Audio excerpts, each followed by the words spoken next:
Hello students, इस video के अंतर्गत रूल्स ऑफ द वर्ब्स, क्रियाओं के क्या नियम होते हैं, उसके विषय में हम अध्ययन करने जा रहे हैं। चैप्टर थोड़े लंबे होंगे, 4-5 वीडियो बनाने पड़ेंगे तब जाके ये एंड होगा। कारण यह है कि किसी भी वाक्य के अंतर्गत सबसे प्रमुख कोई पार्ट्स ऑफ स्पीच होता है तो होता है वर्ब, क्रिया होती है। क्रिया अगर सेंटेंस में नहीं है तो वाक्य अर्थहीन हो जाता है। तो इसलिए वर्ब के प्रयोग के अंतर्गत विशेष सावधानी बरतनी चाहिए। बगैर क्रिया के कोई भी वाक्य अर्थहीन है। तो इसलिए इसके विषय में विस्तृत रूप से क्या गलतियां हो सकती हैं, कैसे उसका सुधार करेंगे, इसकी जानकारी आवश्यक है। ये वर्ब होता क्या है? वह शब्द जिसके द्वारा किसी कार्य का होना या करना पाया जाए वह कहलाता है वर्ब, क्रिया। यानी वह शब्द जिसके द्वारा किसी कार्य का करना या होना पाया जाए या अवस्था का परिवर्तन पाया जाए वह कहलाता है verb. A verb is a word used for saying something about some person or thing. इसके द्वारा किसी व्यक्ति या वस्तु के विषय में कुछ बताया जाता, कुछ कहा जाता। यानी वह शब्द जिसके द्वारा किसी कार्य का करना या होना पाया जाए वह क्रिया कहलाता है। इसके द्वारा किसी व्यक्ति या वस्तु के विषय में कुछ बताया जाता, कुछ कहा जाता है। जैसे ही रोट ए लेटर, उसने एक पत्र लिखा। यह रोट क्या बता रहा है? यह बता रहा है कि पत्र लिखा गया। यह एक पत्र लिखने के कार्य के विषय में यह वर्णन कर रहा है। My brother was a player, मेरा भाई एक खिलाड़ी था। यह क्या बता रहा है? वाज बता रहा है कि इसके विषय में, मेरे भाई के विषय में वर्णन कर रहा है। तीसरा ही हैज हेल्प मी, उसने मेरी सहायता की। हैज हेल्प आया है क्या? यह बताने के लिए इसके द्वारा सहायता की गई। द सन शाइन्स ब्राइटली, सूरज तेजी से चमक जाता। यानी ये इन वाक्यों में देख रहे हैं आप, रोट, वाज, हैज हेल्प और साइंस वर्ब है। ये 4 प्रकार के होते हैं। ट्रांजिटिव वर्ब, वह क्रिया जिसके द्वारा किए गए कार्य का प्रभाव किसी दूसरे पर भी पड़ता है, वह ऑब्जेक्ट कहलाता है। कर्ता के द्वारा किए गए कार्य का प्रभाव अगर किसी अन्य नाउन पर भी पड़ता है या प्रोनाउन पर भी पड़ता है तो वह ट्रांजिटिव वर्ब कहलाती है। जैसे वाक्य नंबर 1 में देखिए, ही रोट ए लेटर, उसके लिखने का प्रभाव लेटर पर पड़ा। कैसे समझेंगे आप कि क्रिया ट्रांजिटिव है अथवा इंट्रांजिटिव? जो वाक्य दिया गया है उसके मुख्य क्रिया में आप कौन, किसे, किसको यानी होम या वाट लगाकर, क्या लगाकर प्रश्न कीजिए। उत्तर में अगर कोई शब्द या शब्द समूह मिलता है तो क्रिया ट्रांजिटिव कहलाएगी, सकारात्मक क्रिया कहलाएगी। नहीं मिलता है तो इंट्रांजिटिव कहलाएगी। जैसे उसने मुझको पुस्तक दिया, he gave me a book, तो उसने किसको पुस्तक दी? मुझे, मी हो गया इनडायरेक्ट ऑब्जेक्ट। उसने मुझे क्या दिया? एक पुस्तक, डायरेक्ट ऑब्जेक्ट। यानी कुछ ऐसी क्रियाएं जिसमें दो ऑब्जेक्ट आ जाते हैं, इनडायरेक्ट ऑब्जेक्ट और डायरेक्ट ऑब्जेक्ट। किसको या किसे से प्रश्न करने पर जो उत्तर में शब्द या शब्द समूह प्राप्त होगा वह इनडायरेक्ट ऑब्जेक्ट कहलाएगा, और क्या के उत्तर में जो मिलेगा वह डायरेक्ट ऑब्जेक्ट कहलाएगा। जैसे उसने मुझको कलम दिया, he gave me A pen, उसने किसको कलम दी? मुझको, मी इनडायरेक्ट ऑब्जेक्ट। उसने मुझे क्या दिया? ए पेन, डायरेक्ट ऑब्जेक्ट। और अगर उत्तर नहीं मिलता है क्रिया ट्रांजिटिव हो जाएगी। जैसे वह विद्यालय जाता है, तो वह क्या जाता है? वह किसको जाता है? प्रश्न ही गलत है, उत्तर में कुछ नहीं मिला, इसलिए गोज इंट्रांजिटिव वर्ब है। तीसरे नंबर पर लिंकिंग वर्ब, इसको वर्ब ऑफ इनकम्प्लीट प्रेडिकेशन कहते हैं। बी से बनने वाली जितनी क्रियाएं इज, आर, एम, वाज और वर, ये अकेले जब मुख्य क्रिया के रूप में आती हैं तो ये अपना अर्थ पूरा नहीं करती। इनके अर्थ को पूरा करने के लिए कोई न कोई शब्द या शब्द समूह रखते हैं, वह कहलाता है कॉम्प्लीमेंट। और यह क्रिया कहलाती है लिंकिंग वर्ब या वर्ब ऑफ इनकम्प्लीट प्रेडिकेशन। जैसे ही इज ए स्टूडेंट, वह एक विद्यार्थी है। ही वॉज इंटेलिजेंट, वह बुद्धिमान था। बी से बनने वाली क्रियाओं के अतिरिक्त कुछ और भी, जैसे बीकम है, अपीयर है, सीम है, लुक है, यह भी अकेले अपना अर्थ पूरा नहीं करते। इनके अर्थ को पूरा करने के लिए कोई न कोई एक कॉम्प्लीमेंट के लिए शब्द रख या शब्द समूह रखते हैं। चाहे वो नाउन हो सकता है, समझ ना, वो एडजेक्टिव हो सकता है, एडवर्ब हो सकता है। जैसे ही वॉज इंटेलिजेंट, वो बुद्धिमान था, एडजेक्टिव हो गया। ही वॉज स्टूडेंट, नाउन हो गया। ही वॉज इन, वो अंदर था, एडवर्ब हो गया। He was wounded, past participle हो। और उसके बाद एक्सिलरी वर्ब, सहायक क्रिया।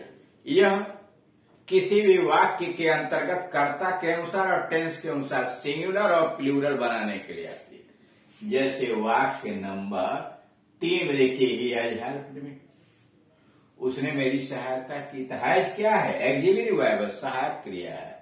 हेल्प्ड मुख्य क्रिया है। यह प्रेजेंट परफेक्ट का सिंगुलर नंबर की क्रिया बनाने के लिए हैज लगा हुआ। और चौथे नंबर पर देखें, दी सन साइड्स ब्राइटली, यह इंट्रांजिटिव वर्ब है, साइंस, इसका कोई ऑब्जेक्ट नहीं। क्लियर?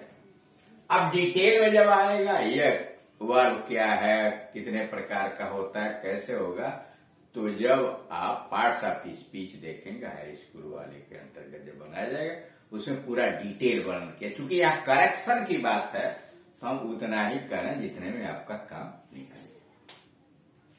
अब आइए रूल नंबर, वर्ब से संबंधित बातें क्या होती है, गलतियां कहाँ होती है। Rule number 1, position of verb in sentence, वाक्य में क्रिया का पोजीशन कहाँ होती है, स्थित कैसे होती है। सामान्यतया साधारण सेंटेंस के अंतर्गत वर्ब कर्ता के बाद लगता है। ही केम टुडे, वह आज आया,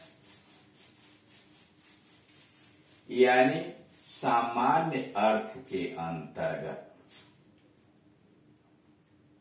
क्रिया कर्ता के बाद आती है। लेकिन अगर सेंटेंस इंट्रोगेटिव है, प्रश्न पूछा गया है, तो क्रिया कर्ता से पहले आ जाएगी। जैसे विल यू गो देयर, क्या तुम वहां जाओगे, विल आगे आ गया करता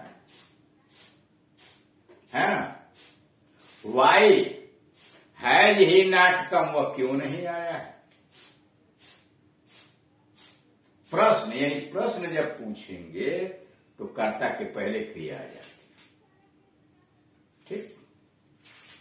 दूसरे विशेष, अगर विशेष इच्छा व्यक्त करनी हो, प्रार्थना करनी हो, शर्त प्रकट करना हो, विशेष टारगेट हो, ध्येय हो, तो कर्ता के पहले क्रिया रख दी जाती है। जैसे माइन बी ए काट बिसाइड दी हिल, काश पहाड़ी के बगल में मेरा एक चारपाई होता। माइन बी, देख रहे हैं ना, काट के पहले बी आ गया। माइन बी ए काट इस बिसाइड, यह हार्दिक इच्छा की अभिव्यक्ति की गई है, इसलिए क्रिया पहले डालिए। Long live our prime minister, subject क्या है, आवर प्राइम मिनिस्टर, लिव उसके आगे चला गया। हमारे प्रधानमंत्री लंबे समय तक जिंदा रखें, यह क्या है, मन की इच्छा है, हार्दिक इच्छा है। शर्त अगर प्रकट की गई हो, had he asked me I would have helped him, अगर उसने मुझसे कहा होता तो मैंने उसकी सहायता कर दी होती। शर्त प्रकट करने के लिए देखना, कर्ता पहले हैड आ गया।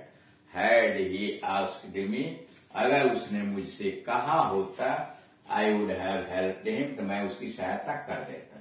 अब सी वाले में आइए, अगर आज्ञा देना हो, सलाह प्रकट करना हो, विनय प्रकट करने के लिए, अर्थात सेंटेंस इंपरेटिव मूड में हो, तो पहले क्रिया ही आ जाती है। इसलिए कर्ता तो वहां छिपा रहता है, क्रिया ही से वाक्य शुरू की जाती है। जैसे इंपरेटिव मूड में, डू नॉट लूज हर, साहस मत खोइए, ओपन योर बुक, अपनी किताब खोलो, क्रिया करिए। डी पर आइए, जब इसके पूर्व कोई इंट्रोडक्टरी एडवर्ब जैसे देयर अथवा मौसम का हाल बताने के लिए इट का प्रयोग किया गया हो तो क्रिया पहले आ जाती है, कर्ता बाद में होती है। यानी सीधे समझिए, अगर देयर आया हुआ है या इट आया इंट्रोडक्टरी के रूप में आया हुआ हो, देयर एडवर्ब है, देयर परिचय कराने के लिए आया हुआ है, या मौसम के लिए इट आया हुआ है तो क्रिया पहले होगी। जैसे देयर वाज ए किंग, इसमें सब्जेक्ट क्या है, किंग है, और उसके पहले वाज आएगा, देयर वाज ए किंग।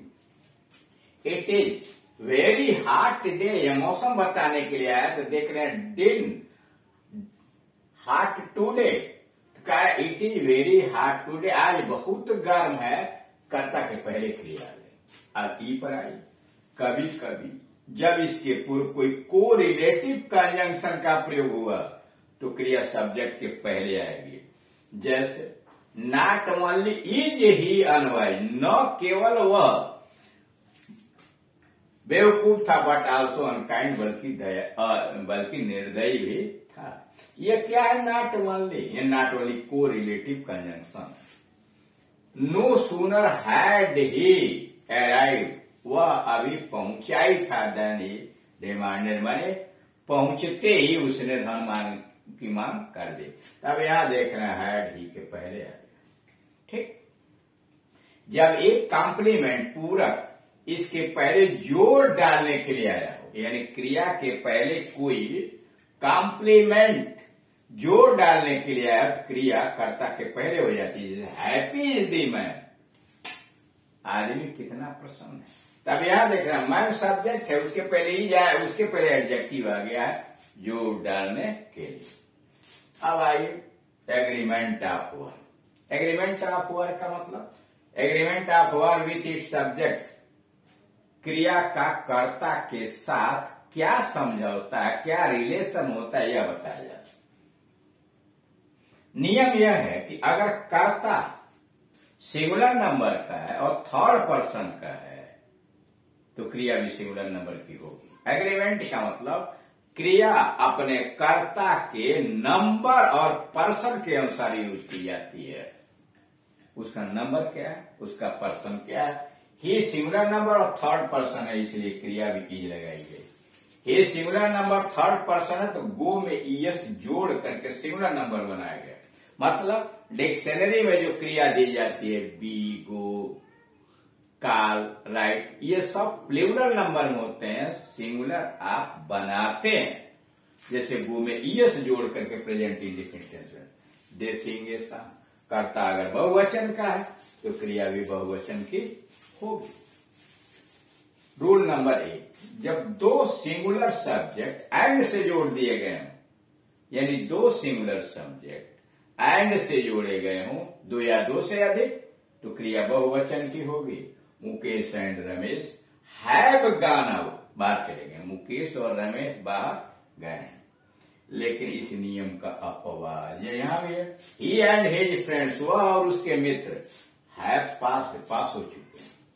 इस नियम का अपवाद भी है।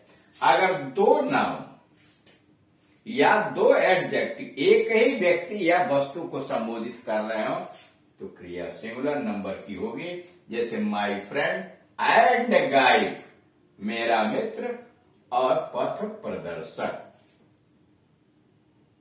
इज एट गाजियाबाद, आदमी एक है यहां, वही मेरा मित्र है और गाइड भी है। My friend and partner has come, तो यहां देख रहे हैं मेरा मित्र और पार्टनर आया है, आदमी एक है, इसलिए क्रिया सिंगुलर नंबर की होगी। बाकी इसके अगले वीडियो